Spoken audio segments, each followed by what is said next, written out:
and welcome to English to Luganda Phonics. Lesson 4. The sounds of English. Amaloboozi g'Olungereza. Now, making okulaba new sounds. Amaloboozi amapya.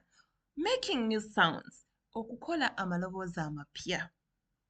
In this lesson, mu ssomo lino, learn to combine consonants to make new sounds. Yiga okugatta ennukuta ensirifu okukola amaloboozi amapya. Here we go. The first set of new sounds are made by putting a consonant next to the letter H. Ekibinja ky'amaloboozi amapya ekisooka kikolebwa nga bateeka ennukuta ensirifu okumpi n'ennukuta eya H. Next, these sounds are very common in English. Amaloboozi gano gatera nnyo okulabika mu Lungereza.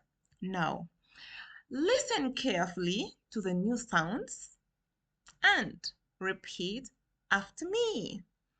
Wuliriza bulungi amaloboozi amapya era oddemu oluvannyuma lwange.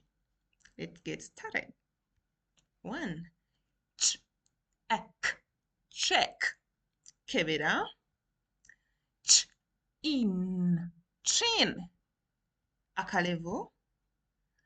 P, a, nch, punch. Engumi. F, I, sh, fish. Ekyennyanja.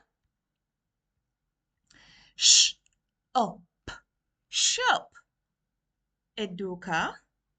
B, a, f, birth. Okunaaba.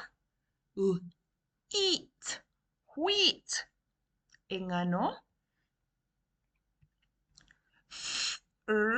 Ot, throat. Emimiro. Now, the sounds ng and kwa are also common sounds. Amaloboozi gano ng ne kwa nago maloboozi agakozesebwa ennyo okugeza ring, ring.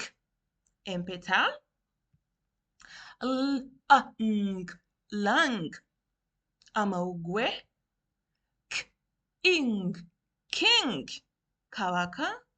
Swing, swing. Ekyesuubo.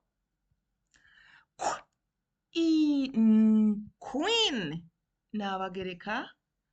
Quick, quick. Okwanguwa. Now, the letters B, K, and W are sometimes silent in these words. Ennukuta zino bak ne wa ebiseera ebimu ziba zisirise mu bigambo bino. 1. Thumb. Ekigalo. The B silent. Not. Ot. Ekifundikwa. The K silent. Wrist. Wrist. The W is silent. Obuyungiro bw'omukono n'engalo. Knee. The K silent. Knee. EVV. Next. Come. Ekisanirizo. The B silent. Next. Rung. Ekikyamu. The W is silent. Now, you nailed it. Okikomeredde. Until next time, bye-bye. Wherever.